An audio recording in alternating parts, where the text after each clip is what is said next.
और ओशो मास्टर थे उस चीज़ में। तो मुझे याद है संजय मिश्रा भाई ने एक बार ये चीज़ कही थी कि ओशो जो है वो आगे आने वाले समय में मतलब जिस तरीके की उसकी फॉलोइंग है वो वाकई भगवान माने जाएंगे।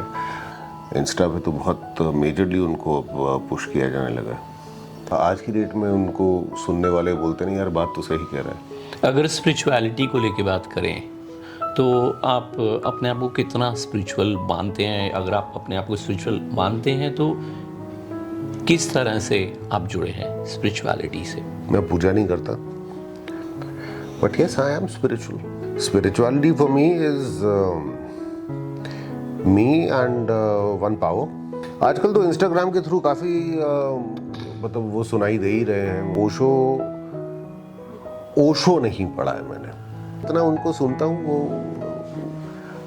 उसको ये तो नहीं कहूँगा कि आत्मसात करने की कोशिश करता हूँ। मैं फ्यूचर के बारे में सोचता नहीं।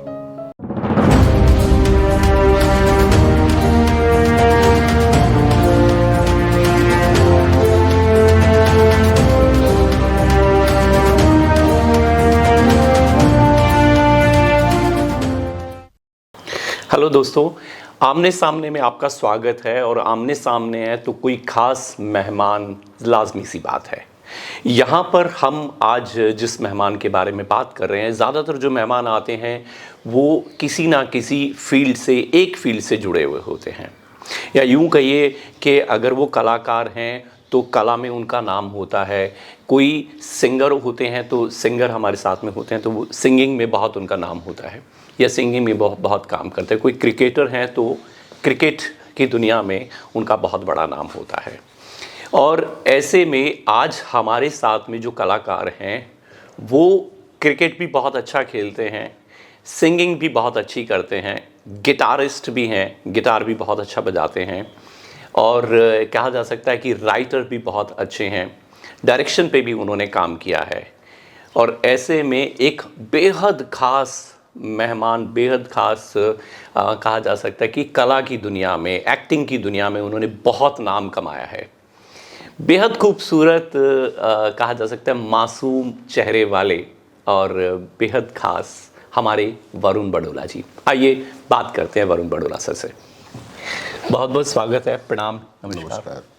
सीरियल्स तो हमने बहुत सारे देखी। जो बनेगी अपनी बात की अगर हम बात करें 1993 में आया शायद, ना? नहीं, बट मैं आई थिंक 260 समथिंग और एपिसोड में मैंने एंटर किया था। 300 मेरा लास्ट एपिसोड था।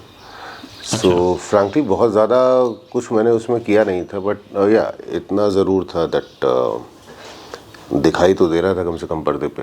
तो बालाजी से कोशिश एक आशा का कॉल जो है वो इसी को देखने के बाद आया था।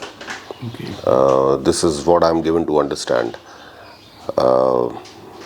बट मैं क्योंकि 96 में बॉम्बे गया था तो आई थिंक माई स्टिंट इन बनेगी अपनी बात स्टार्टेड इन 98। हाँ, और वो शायद अच्छा, आपने 98 में एंटर किया उसमें? 99 में वो शो बंद हो चुका था, तो लास्ट के ही कुछ एपिसोड्स मैंने किए थे उसके। 312 शायद टोटल एपिसोड्स थे, if I remember correctly. Okay, great.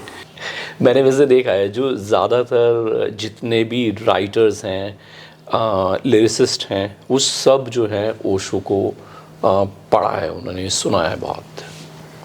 In fact जैसे अभी नवाजुद्दीन सिद्दीकी जगह जगह पर उन्होंने बहुत सारे ऐसे इंटरव्यूज़ दिए हैं ओशो को लेकर के कि भाई वो रोज़ सुनते हैं। सुभाष घई साहब हैं, उनका भी यही कहना है कि मैं डेली उनको सुनता हूँ।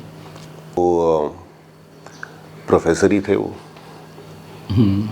एंड फिलॉसफी के मास्टर थे। बिल्कुल। तो हाँ, उनका ये ज़रूर है, the more you learn the more you read, उसके बाद आपका एक अपना खुद का पर्सपेक्टिव होता है। तो मिल मिलाकर you do end up you know making sense to a lot of people. और ओशो मास्टर थे उस चीज़ में।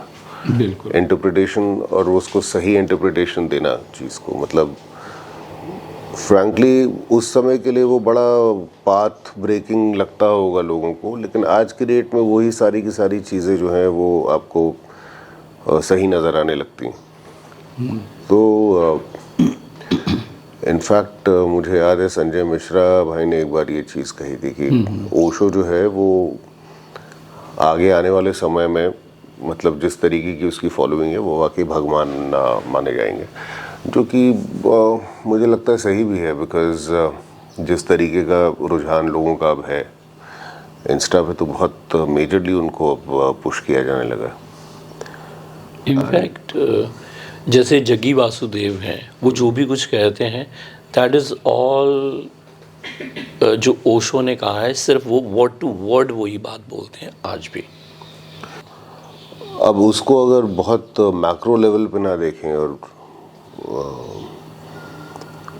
एक ब्रॉड अगर व्यू रखा जाए तो फिलॉसफी में दो ही चीज़ें हो सकती हैं कि या तो आप किसी एक सब्जेक्ट को लेके आप उसके अगेंस्ट बोलेंगे या उसके फॉर बोलेंगे, उसको आप कितना पुश करना चाहते हैं इज अनदर थिंग। और अगर आप वो रूढ़िवादी संकीर्ण मानसिकता से दूर अपने आप को लेकर जाते हैं तो फिर obviously you will create a few ripples. And 80 के दशक में जब उन्होंने ये बातें कहनी शुरू की थी तो उस समय हम मतलब अमेरिका की सोसाइटी को भी चाहे जितना ओपन मान लें, द फैक्ट रिमेंड कि एक अजीब किस्म का कॉन्जर्वेटिविज्म वहाँ पर भी एग्जिस्ट करता है। तो बट वही है कि आज की डेट में उनको सुनने वाले बोलते नहीं यार बात तो सही कह रहा है। हम लोग सोसाइटी में होता है ना, हम लोग जब रूल्स बनाने पे आते हैं तो कभी कभी just to keep ourselves in check ऐसे ऐसे रूल्स बना देते हैं जिनका कि कोई सर पैर भी नहीं होता और कभी कभार शायद वो फिजिबिलिटी भी नहीं होती उतनी उनकी। और फिर उन जैसा एक आदमी आता है जो कि उन सारे के सारे रूल्स को तोड़ने की बात करता है, तो हम लोग फिर परेशान हो जाते हैं कि यार ये इतने सालों से रूल चल रहा है, इसको कैसे तोड़ा जाए। बट फ्रैंकली अल्टीमेटली आप देखिए उठाकर तो रूल तो सिर्फ एक ही चलता है पूरी दुनिया में, वो जो नेचर का है। नेचर तो अगर नेचर आपको लाइन पे रख रही है तो वही बहुत है। उसके अलावा और वहाँ पे मतलब आपके रिजल्ट्स भी इंस्टेंट से लेके लॉन्ग टर्म सब तरह के हैं। सही बात है। आई गेस बाकी जितनी किताबें लिखी गई हैं रूल बुक्स जो ह्यूमैनिटी के लिए, वो सिर्फ इसीलिए थी कि इंसान को ज़रा थोड़ा चेक में रखा जाए। बिकॉज द मोमेंट हम लोगों के ब्रेन्स जो है वो बाकी जानवरों के बनस्पत ज़्यादा बढ़ने लगे तो ये बात तो सबको समझ में आई गई होगी ना कि इंसान से ज़्यादा उपद्रव कोई हो नहीं सकता। बिल्कुल। And for some very strange reason, when humans work, most of the times they work towards their own destruction. Yes. Which is a strange thing. But, yeah, That's why Osho said this कि one nation, one country, one world होना चाहिए। And सबसे बड़ी चीज़ है वो ये कहते हैं कि पूरी दुनिया में रिलीजन भी एक ही होना चाहिए। मतलब it should not be religion. Osho ने अप्रॉक्सीमेटली 1,30,000 जी 1,30,000 बुक्स उन्होंने पढ़ी अपने पूरे जीवन काल में, क्योंकि वो हमेशा बचपन से ही किताबों को पढ़ने के शौकीन रहे। पिताजी जब बाहर जाते थे, वो छोटे से थे, तो वो फादर ये पूछते थे कि क्या लेकर के आऊँ मैं तेरे लिए, तो वो कहते थे मेरे को कोई अच्छी किताबें मिल जाएँ तो ले आना मेरे लिए। सागर यूनिवर्सिटी में ही थे ना वो? जी महाकौशल विद्यालय में उन्होंने पढ़ाया, लेक्चर दिए। अभी उसका नाम भी जो है चेंज होने के लिए गवर्नमेंट से पूरी परमिशन मिल गई है, बाकायदा राजपत्र आ गया है उसका। जो हमारा जितना भी पुराना वो है लिटरेचर जो है, अब आप उसमें वेद पुराण सब कुछ अगर मिला लें तो एक बड़ी अजीब सी चीज़ रही है कि ऑलमोस्ट ऐसा लगता था कि पिछले कुछ सालों में एक बैन लगा के रखा गया उसके ऊपर कि आप इसको प्रोपेगेट नहीं कर सकते। बिल्कुल। तो जबकि बहुत अच्छा मौका था, नेशनलिज्म इससे बड़ा नहीं हो सकता था कोई कि आप उन्हीं चीज़ों को पुश करते।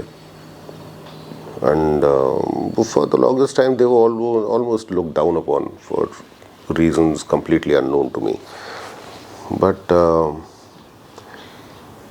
ये 5,000 10,000 साल पहले जो ये कहते हैं कि लिखे गए थे वो सब कुछ, तो अंडरस्टैंडिंग तो बहुत अलग ही दर्जे की रही होगी ना उस समय लोगों की। एक्चुअली मैं बस छोटी सी बात कह के ख़त्म करूँगा। नालंदा यूनिवर्सिटी जो है वर्ल्ड की सबसे बड़ी यूनिवर्सिटी थी अपने टाइम में, लेकिन जब ये अंग्रेज़ आए, ठीक है, तो यहाँ से बहुत कुछ उठा के ले गए और बाकी जो यहाँ पर बचा उसको सबको जला दिया और फिर इसको रीराइट भी किया गया चीज़ों को। तो जो प्योरिटी थी उतनी प्योरिटी नहीं है, लेकिन फिर भी जितना भी है वो आज भी बहुत कुछ है। हाँ, because if I remember correctly, तो if Muhammad bin Qasim was the first invader, and I'm just getting mixed up, Qasim भी शायद वहाँ पे गया था और अब्दाली तो खैर दिल्ली आया था, बट 2-3 और उसके बाद शासक थे, इन्वेडर्स, जिन्होंने की जाकर ऑलमोस्ट 80,000 किताबें जला दी थी। बट देन 800 साल बंद रहने के बाद वो यूनिवर्सिटी जो है आप दोबारा खोल रहे हैं। एंड अपने कलाम साहब जो है फ्रंट रनर थे उसको रेजरेक्ट करने के मामले में। सो हाँ, मतलब हिंदुस्तान में इतने लेजेंड्स हुए हैं, ठीक है, कि कहा जा सकता है कि पूरी दुनिया को असल में सीखने के लिए जो है ना पूरी ज़िंदगी भी कम पड़ जाए, इतना कुछ हमारे देश में है या रहा है। बस हम ही को समझ नहीं आता, बाकी सबको समझ आता है। ये तो बात आपने सही कही है। अगर स्पिरिचुअलिटी को लेके बात करें तो आप अपने आप को कितना स्पिरिचुअल मानते हैं? अगर आप अपने आप को स्पिरिचुअल मानते हैं तो किस तरह से आप जुड़े हैं स्पिरिचुअलिटी से? मैं पूजा नहीं करता जी। मुझे गायत्री मंत्र इसलिए आता है क्योंकि इतना सुन लिया है ना कि वो याद हो गया।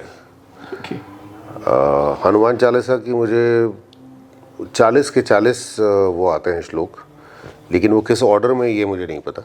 ओके। हाँ, मतलब आप शुरू करेंगे तो मैं पूरा कर दूंगा, लेकिन वो कौन सा किसके बाद आता है या किसके पहले आता है, I have no idea about it. Spirituality for me is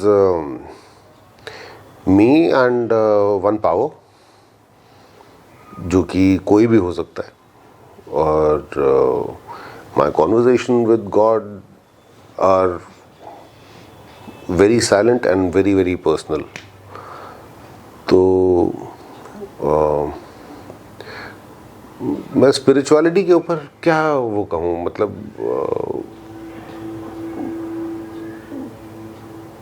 I think वो हर चीज़, वो ये स्पिरिचुअलिटी एक ऐसी चीज़ है जो कि शायद कहीं ना कहीं हर एक इंसान के अंदर जो है वो स्पिरिचुअल तो होता ही होगा। आप उसको कितना मुखर रूप से जो है प्रस्तुत कर रहे हैं, ये एक बात होती है जो कि मैं करना नहीं पसंद करता। But yes, I do have an opinion on spirituality, on religion and everything. But उनको शेयर करना ना करना वो मेरी कन्वीनियंस है। एंड मैं अननेसेसरी जो है, मतलब जहाँ पे आपकी डिस्कशन आर्ग्यूमेंट की तरफ जानी शुरू होती है, मैं अपने आप को वहाँ पे मतलब एक्सक्यूज कर लेता हूँ। But yes, I am spiritual. Great. तो ऐसे में एक स्पिरिचुअल मास्टर यानी कि ओशो, अगर उनकी बात करें तो क्या आपने उनको भी पढ़ा है, सुना है? आजकल तो इंस्टाग्राम के थ्रू काफ़ी मतलब वो सुनाई दे ही रहे हैं। उनकी जो एक नेटफ्लिक्स पे सीरीज़ थी, the wild west, wild wild country, right? Yes. तो वो भी मैंने देखी। उनके बाकी ज़िंदगी के बारे में भी मैंने पढ़ा है, लेकिन हाँ, ओशो नहीं पढ़ा है मैंने। और अभी तक मुझे कोई ऐसी ज़रूरत भी महसूस नहीं हुई कि मैं ओशो पढ़ूं। और लेकिन ना, जितना उनको सुनता हूँ वो उसको ये तो नहीं कहूँगा कि आत्मसात करने की कोशिश करता हूँ, बिकॉज़ वो इंट्रीग जो है वो मेरे अंदर की अभी तक बनी हुई है। क्वेश्चन करना जो है वो मेरे ख्याल से ह्यूमन नेचर है। और हिंदुस्तान तो मतलब फेमस है इस चीज़ के लिए कि एक जैसे एक बहुत फेमस किताब है द आर्गुमेंटेटिव इंडियन, और मतलब हमारी सोसाइटी में जो है ये एक सबसे खूबसूरत चीज़ है कि आप क्वेश्चन हर चीज़ को कर सकते हैं। जैसे वाजपेयी जी ने एक बार वो कहा था कि जो भगवान को नहीं मानता वो भी हिंदू है, जो मानता है वो तो है ही। सो मैं फ्रैंकली अभी भी मैं क्वेश्चन करने वाली ही फेज़ में हूँ। तो जो चीज़ें उनकी सुनता हूँ लॉजिकल लगती है, वो मज़ा आता है सुनने में। बट अभी तक मतलब अगर आप ये पूछना चाह रहे हैं कि क्या ओशो की कही बातें या उनकी लिखी किताबें क्या are they my way of life, no they are not. Okay, तो आखिर में मैं आपसे ये जानना चाहूँगा कि आगे अपने जीवन को, आप अपनी लाइफ को कैसे देखते हैं कि क्योंकि आपने इतने पड़ाव जो है कहा जा सकता है कि पार किए हैं, तो आगे अपने आप को कहाँ देखते हैं फ्यूचर में? मैं फ्यूचर के बारे में सोचता नहीं, one day at a time. Planning करना मुझे नहीं सूट करता, तो मैं आज से 1 साल के बाद फलां फिल्म में काम कर रहा हूँ या मुझे उस जगह पहुँचना है। Not that I am laid back, या probably I am laid back, but वही है कि अगर आप ये मानते हैं कि वक्त से पहले और किस्मत से ज़्यादा किसी को कुछ नहीं मिलता, तो जो मिल रहा है आप उसको तो पहले ढंग से कर लें। वो फ्यूचर प्लानिंग की अच्छा इसके बाद मैं वहाँ पहुँचूँगा, उसके बाद वहाँ पहुँचूँगा, बहुत मुश्किल से I have learn to live in the present which is the most difficult thing to do, और मैं उसमें खुश हूँ। I really don't make plans for tomorrow. Great. मैं आपको वैसे एक ओशो का कहा हुआ एक लाइन मैं आपको सुनाना चाहूँगा, मतलब बोलना चाहूँगा मैं अपने शब्दों में ही, और इसे कई सारे एक्टर्स ने भी बोला है कि ज़िंदगी ऐसे जियो कि एक्टिंग कर रहे हो, और एक्टिंग ऐसे करो कि ज़िंदगी जी रहे हो। काफ़ी पुराना कोट है ये। जी, उन्हीं का है जी। Right. तो चलने से पहले, क्योंकि आप बहुत अच्छे सिंगर भी हैं, मुझे पता है कि आप पब्लिकली वैसे नहीं गाते हैं, लेकिन मैं चाहूँगा कि शायद अगर कुछ 1-2 लाइन हम आपसे सुन सकें चलने से पहले। मैं ग्रेन अभी जिस तरीके का आज गाऊंगा बिल्कुल भी नहीं। कल मैं 3 बजे तक छत में था, मेरे गले का बैंड बज गया। अगर एक लाइन कोई छोटी सी गुनगुनाना चाहें। आज जिद मत करिए। अच्छा चलिए, जिद नहीं करते हैं। तो देखिए, बहुत मज़ा आया आज वरुण बडोला जी से बात करके। इतने प्यारे खूबसूरत इंसान है, he is a very down to earth. हम जहाँ इस घर में जहाँ पर बैठे हुए हैं, यहाँ पर भी एक पूरा अपनापन, वो वाइब्स हैं यहाँ पर। बहुत मज़ा आया, और मुझे भी उम्मीद है कि आप लोगों को भी बहुत मज़ा आया होगा वरुण बडोला सर से सुन करके कि क्या उनकी लाइफ और कैसे किस तरह से चल रही है। एक बात उनकी मुझे बहुत ज़्यादा खूबसूरत लगी, जहाँ पर उन्होंने कहा कि मैं कल में नहीं जीता हूँ या कल के लिए नहीं जीता हूँ, मैं आज अभी इस समय के लिए जीता हूँ। तो बहुत बहुत शुक्रिया। हम अगले एपिसोड में फिर आएंगे किसी और के साथ में आपसे बात करने के लिए। Thank you so much. प्रणाम।